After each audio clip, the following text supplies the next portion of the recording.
So, I've discovered something really cool. Um, Fantastic even. So, what if, and I already know this to be true, that you could just teach your children to go through high school, college, or university, or many, achieve even a PhD after high school in about either the time it took you to go through high school or half of that. And on top of that, they know those subjects by heart. They've mastered them. They know them so well that they can now go out and teach them because they have 100%, 100%, 100%, 100% without flaw. Like, this is amazing, and it's completely possible. And it was not possible 50 years ago. It was not possible 10 years ago, I don't think. But, well, maybe on a lighter scale. But now, the possibility for this is so crazy that anyone could do it. I could do it and learn 3 PhDs in the course of 1 year. That's 16 years of learning in 1 year. It's an insane amount of learning. But it's all possible with gaming. Games create a simulation that stimulates your mind far more than anything else does, which means that it releases large quantities of dopamine, so then you want to strive for this next goal. And when you do that, it creates this want or this desire to achieve this thing. And when that thing is translated to education, now you're striving for education. And you're doing that for hours on end each day. Like, for instance, with this idea, if games were teaching education the way that I have in my mind, you could spend 5 hours a day, even on the weekends, and at the end of the year, you would know your whole high school from grade 1 to grade 12. Easy. And the cool thing about this is that you can teach the most complex subjects in the way of a game and have people understand it as simple as it can be. And the reason for that is because they see a problem and they think, okay, what do I need to do to fix this? And if it's a puzzle game where it's like, oh, here's a big lock that you have to unlock, and there's 30 tiny little locks all over the place, then you go around to each one and you solve a lesson for each one, and then by the time you're finished all 30 of them, you get back to the big one, and now you can do the whole big one as one lesson. And say this is grade 12 work, and these little 30, like the 30 little ones, that's from grade 1 to 5, 6, 7, or whatever. From grade 1 to 12, whatever it may be. The lessons vary. And so you can learn more and more and more to the point where now you're a 5-year-old that can complete a grade 12 pre-cal equation. That's insane, but it's possible. It's very possible. And we are living the best time ever because now we can now take advantage of that and build our own education from games, from the very thing that people are saying, hey, no, strive away from that. If you play games, you will become like that person and you are going to go out there and try to kill people. Like GTA. You're going to go out there. GTA is a game to teach you how to go steal vehicles and to go kill people and this and that. So games have a bad rep. But they're entertaining. And that's the only sole purpose of them. They're entertaining. Why not make education entertaining? Because when you make something entertaining, now you remember it way more vividly and you remember it to a larger extent. It's insane. You can, for instance, the periodic table. I learned this just previously in a video. Kids or people have a very tough time learning the periodic table by heart. Unless you play Pokemon, which has every single element associated with every single Pokemon. So, Now you understand, if you play the game and you unlock every single Pokemon and you strive to get those Pokemon, all of a sudden you know every single element by heart. That's insane. That's an immense amount of knowledge, all learned by 10-year-olds. Excuse me. Education isn't something that you can come to a limit of. It's only the method of teaching that is limited. And when you change the method of teaching so then you can crunch down 12 to 20 years of education down to only 4 years or 5 years, or even just a passive thing that you enjoy to do in life, that's insane. That makes life way easier, because now we as humans, we are the most evolved in our consciousness and our prefrontal cortex, and that is insane. That's great. That's an amazing thing.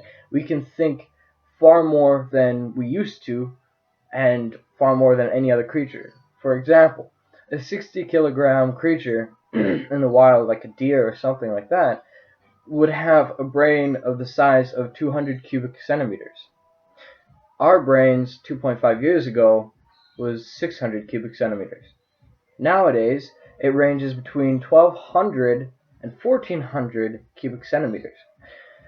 It's insane. It's almost as if all of we've been evolving over the years is not our physical selves, because we're flimsy creatures that really doesn't know how to do anything at all. We would die in nature, but all of our energy, everything that we have, and all the resources we know and have, goes all to the brain. Everything. Actually, the brain is the most um, craving organ in the body for us. Our brain takes up most of the nutrients and most of the vitamins, minerals, and all of the resources we have in our body. And it takes up all of that. And it turns it into our thoughts and the things that we do on a daily basis. We have complex, civilized nations and systems and cities and everything. Everything in my room, the camera, everything. The laptop, my coffee, my water bottle, this, plastic, like my iPad, like all of these things, they were designed by humans with a brain. Interesting, isn't it? But our brains are far more than what we know them to be. They have no extent. They're designed to be like a receiver and a transmitter. Whatever information we are fed, we will feed outwards. And the more distilled information comes in, the better we can transmit this data. So, in that example, 100 years ago, we were pretty smart. We're alright. We're okay. 200 years ago, not so much. Not as much as we were 100 years ago. 300 years ago, not really. We're kind of a bit dumb. 400 years ago, 500 years ago, 600 years ago, before an education system was created, the most intellectual people were philosophers. And those were people who asked questions about the world. And kings were not that smart, philosophers were, because they questioned the whole existence. And when they started to question it, they created groups and organizations for philosophers, and that evolved into education systems. And it got to the point where it was one person speaks to 30 people and everyone learns it. That system no longer exists in the scale that it used to 400 years ago. And the reason for that is because 400 years ago, people who sat in the crowd were very entertained by those thoughts because nobody else knew about it. It was like learning that learning about gold or something. It's like such the value for gold, or learning about stories or something. It's all this information. It's very intriguing and awesome. But nowadays, it's not that interesting. And the reason for that is because we have everything else in the world that's hyper stimulating. We have iPads, we have laptops, we have games, we have coffee, stimulant. We have so many different things that takes our attention away from maybe what will advance us the most in life.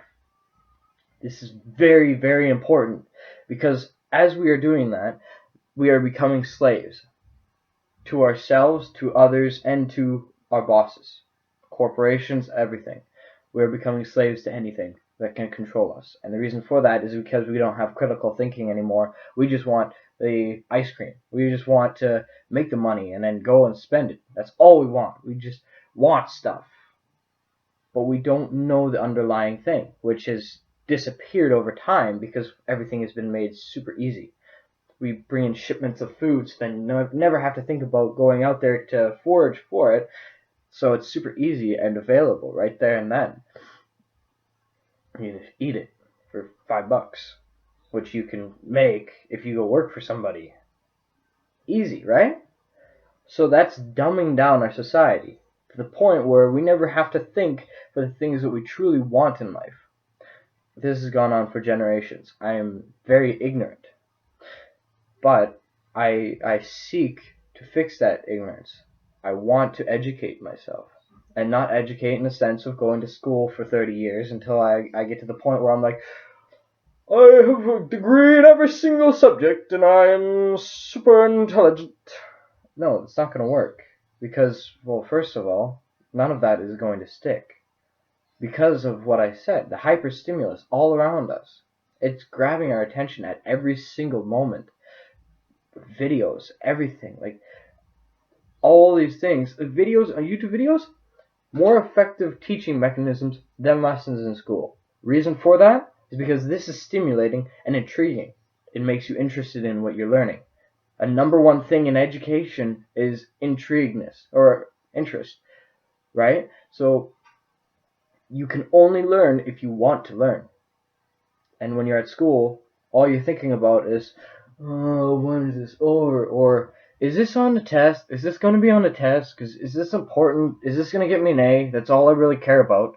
Whereas when you go to a YouTube video, you're like, ah, this is very stimulating. This is very interesting. I like this. This is really cool.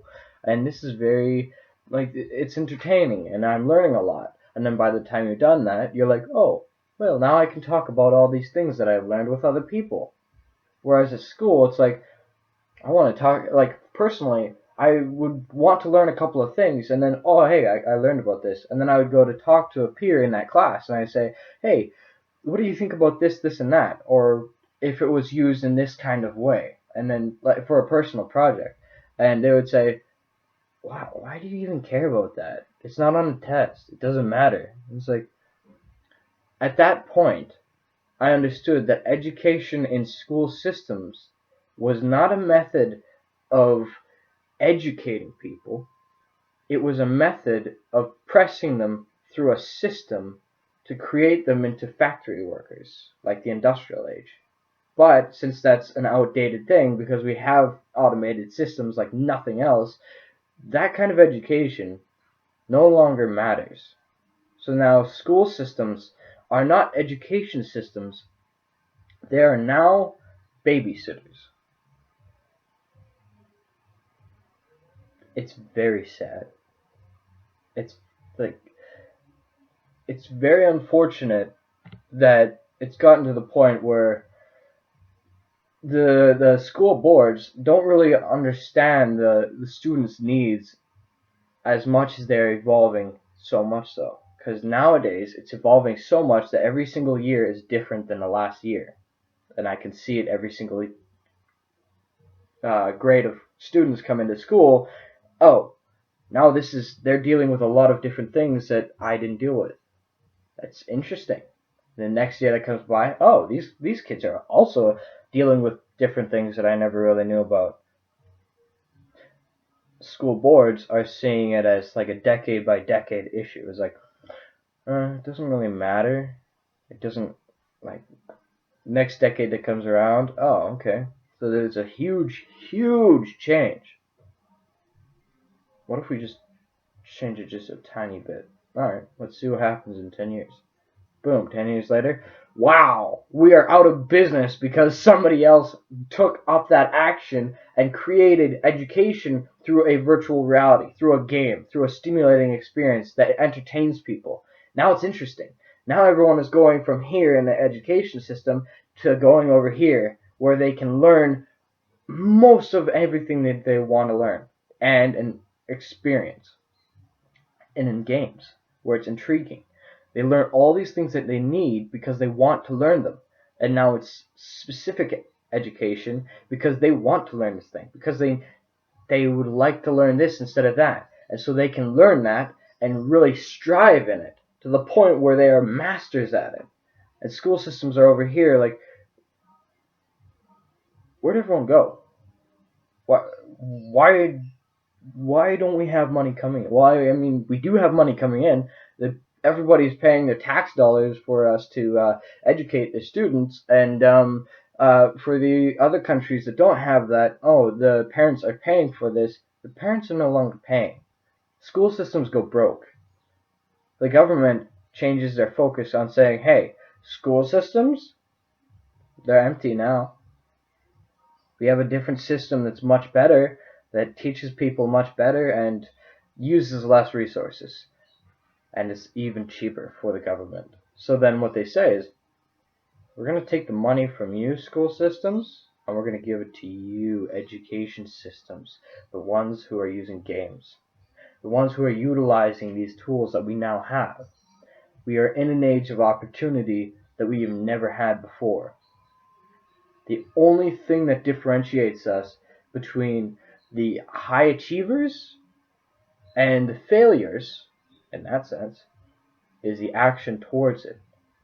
At that point, the only reason why a person would fail in their class is if they never picked up the game and started playing it.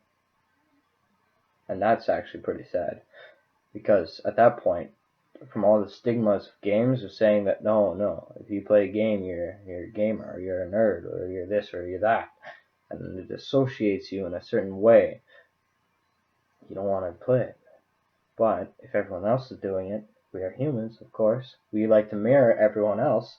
When we start to go towards the crowd and do what everyone else is doing, we feel like we have a belonging. So then, therefore, when everyone else is playing their games, learning about these mass amounts of information and education, now you're going to want to do it. And now it's intriguing. And when I have kids, they're not going through the education system. By the age of 5, they should be able to learn at least 3 grades of information. Perhaps even 4 languages. I don't know.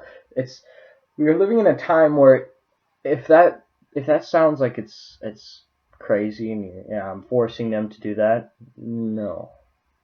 Education, another part of it is to want to do it. Remember? So in that sense, they would want to learn. And by the age of 5, they would want to learn 4 languages. They would want to learn how to add 3 plus 3 or divide even. That's an insane stretch. But by 5 years old, if they are able to divide and know a little bit about history and a little bit about English and a little bit about sciences, that's insane. That's great. And if we can teach them to the point where they know everything they need to by the age of 13, then bam, we're good. We're good to go. We're fine. Because at about 13, 14, now the teenage brain starts to deviate with all the hormones that pumps into them. It starts to think, oh, okay, I don't want to do this. I don't want to do that. I don't want to do this. I don't want to do that. But at that point, maybe it might not be a problem because of those games being so intriguing, which is great. Or you could just say, hey, you know what? 13 years old, you're graduating. You're good to go. Like you know more than most adults, which is an amazing feat. And that would raise the demand in jobs, but also it would create it would be just in time, right? Because another thing that we have to worry about is when AI comes around. AI, artificial intelligence, is actually around the corner. We are making ginormous leaps in technology. Every 2 years, the microprocessor in computers double in either processing power or the size. Like in the smaller, like half the size, twice the processing power. Half the size, twice the processing power. At the point where it's like this big, it's just a tiny little thing that can process terabytes of information per second. If that's possible, well, we're screwed. Because computers are already more advanced than we are. They're more efficient, they're more effective, they're better. in every single way. We can think for ourselves. Computers can't. It's about the only advantage we have right now. As soon as they can think for themselves, we no longer need to be a thing. We no longer need to be here. All of AI, if it's one AI, spreads out to a bunch of different ones, they can control the whole entirety of the world, and we would no longer have any more jobs. Actually, the only jobs that would be available for us are creative ones, like painting and singing, and maybe even at that point AI can overcome those and master those kinds of things and give us the most amazing music that is so filled that it sends you to somewhere else. It brings you into a theta state. It transcends you as a human being when you listen to it. That is insane. That is amazing. I absolutely love that. But you should be scared about that, as I am. And the reason for that is because as soon as that becomes a thing, we no longer need to be here. We no longer have anything that we work towards. AI can recreate their own AI to make them even better. And at that point, we're just spectators. We're observers. We are just here to do the things that we originally were here to do, which is just to receive and transmit. And at that scale, we're just like a pet to AI. I'm not sure if that's an amazing future, but it'll be fun in the meantime. But anyways, thanks for watching, and this was a very great talk, an outlet for me to talk about all the things that I am interested in and ambitious about achieving, because I think that would be an amazing feat in life. And have a good day.